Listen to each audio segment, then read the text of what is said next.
Ailsa is a 9-year-old Springer Spaniel. She's been owned by the same lady since she was a puppy. She lives on a farm and has free access to a large garden.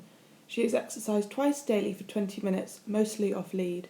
She doesn't retrieve a ball, however does jump over high walls and gates frequently. She is used for beating on chutes where she does long days off lead. She has no relevant clinical history of orthopaedic problems. Her weight is good and she has a long undocked tail.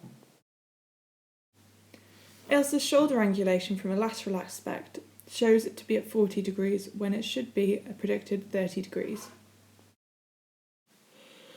Ailsa is camped under with her hind limbs. This is demonstrated laterally through the line that has been drawn from her tuba ishii down through the point of hock. This shows that there is little joint angulation and the limb overall is quite straight. Ailsa also has a wide chest. This has been demonstrated through lines which have been drawn down from the point of shoulder through to the paw. It shows her elbows are out and her toes are pointing in. From a caudal aspect, we can see that Ailsa is toe out and is also cow-hocked. This is demonstrated by lines that have been drawn from her tuba ishii through the hock to the ground. It shows she has greater external rotation of the left paw and limb than her right.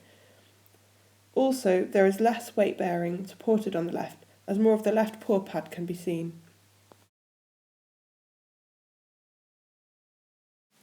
Ailsa is well muscled in front. She has tight muscle around her dorsal neck and is also lacking muscle in the left hind hamstring group, where there is biceps femoris and semitendinosus. On palpation of her medial hind limb musculature, it was discovered that the left hind gracilis and adductor muscles had a greater muscle mass and were hypertonic in comparison to the right hind. At the base of her neck she has good muscle development and also in the triceps region. In the right hind quadriceps group and the tense fascia lata are well defined as well. In walk, Ailsa has a normal head character position. Protraction and retraction of her forelimbs is also bilaterally equal. In Ailsa's hind limbs she has a restricted gait. There is a shorter stride length and the weight-bearing phase is shorter on her left hind limb when compared to the right.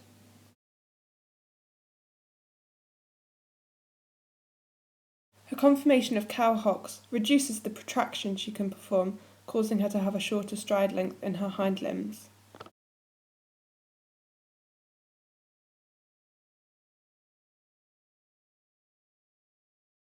As Ailsa is walking away from us, we can see that her tail is held to the right, as well as her hindquarters, which are drifting towards the walker's legs.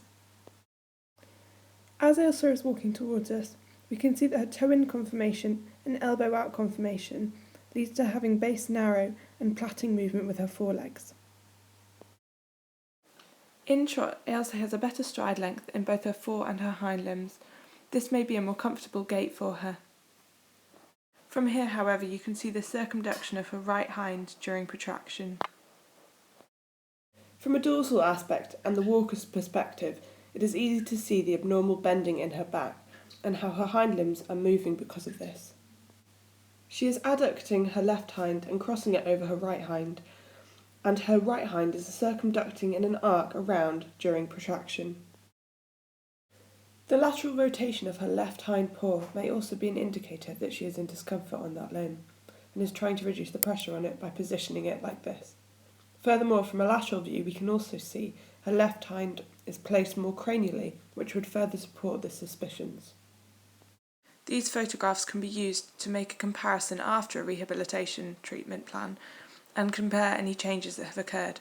A lameness score can also be used, as well as girthometry around the hind limbs to compare any changes in muscle mass. Stride length is also something that can be measured prior to a rehabilitation program and then remeasured afterwards to see if there are any improvements or changes. A goniometer can be used to measure joint range of motion before and throughout the remedial exercise plan. Also, a visual assessment can be used to determine quality of movement and locomotion. Quantification is important as it allows an accurate analysis of any improvements and likewise any deteriorations that occur as a result of the remedial exercise.